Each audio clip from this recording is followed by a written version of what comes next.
And we're sending it over to Lincoln now, and political science professor Jim Curry to talk about tonight's big vice presidential debate. Yeah, it's a big event tonight. Vice President Kamala Harris and former President Trump, they're the headliners. But tonight, their running mates will take center stage.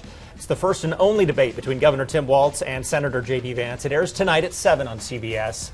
For a preview, University of Utah political science professor Jim Curry, thanks for coming in. Yeah, thanks for having me. What are you going to be watching for tonight? So with vice presidential debates, there's essentially two rules the candidates are supposed to follow. One, and first and foremost, is do no harm. Don't do anything to embarrass the campaign. Don't do anything to embarrass your running mate. After that, if you can avoid embarrassing anyone, do the best you can to sell your running mate to the American public. The thing you have to remember as the vice presidential candidate is this isn't really about you. People aren't really voting for one side or the other based on the vice presidential pick. They're voting for the presidential candidate. So you want to push that person up as much as possible and maybe go after the other presidential candidate on the other side. Okay, so given what you just said, do these VP debates, do they even matter? Do they move the needle at all? Probably not most of the time. In fact, when you have these low-key debates where both candidates perform well, they probably don't matter that much. And we've had a lot of those over the years.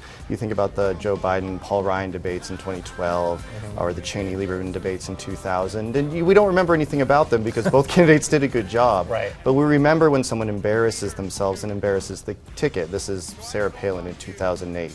A handful of candidates over the years who've become the story for the campaign, and you just don't want to be a distraction.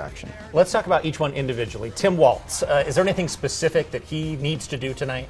He needs to just show that he's what he has been perceived to be by the campaigns and by the voters so far as a running mate who's governor of Minnesota, who's kind of likable, and not do something that throws off that perception or leans into Republican caricatures. And what about J.D. Vance?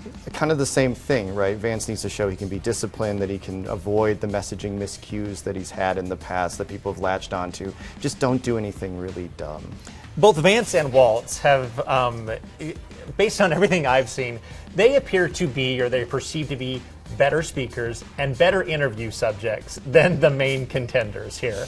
Given that, how do you expect this debate to go tonight? Because they do, but they both do well in interviews that I've seen. Yeah, they're both pretty disciplined. Walz in particular has been, in the political arena for a really long time, and so has tons of experience. And Vance has maybe been a little more inconsistent, but he's also greener, but has shown that he can hold his own in debates.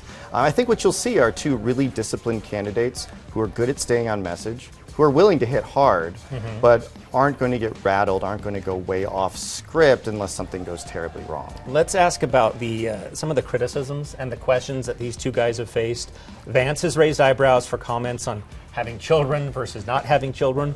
Walz has been criticized for embellishing facts about his military record. You expect those things and maybe additional things to come up tonight? Absolutely. I think that's what you're primarily going to see the candidates do, is they're going to answer the questions posed by the moderators, but they're going to try to hit into the weaknesses that each other have had. Because the one thing you could do to really make this debate something that matters is get the other side, the candidate on the other side, to actually appear to be what your attacks say they are. And so they're going to both try to knock each other off balance. I think they're both going to avoid really falling into that trap, but that's what they're going to try to do. What is the state of the race right now? I think we last talked with you about 3 weeks ago, maybe, potentially 4 weeks. So where do we stand now based on what you've seen? It's still as close as it could possibly be. It's neck and neck nationally. It's neck and neck in every single swing state. I don't expect that to change between now and Election Day. So, get ready for a really, really tight election. Okay, I have an off-the-cuff question here for you since you're here. North Carolina, a battleground state, and they are dealing with, the aftermath of Hurricane Helene.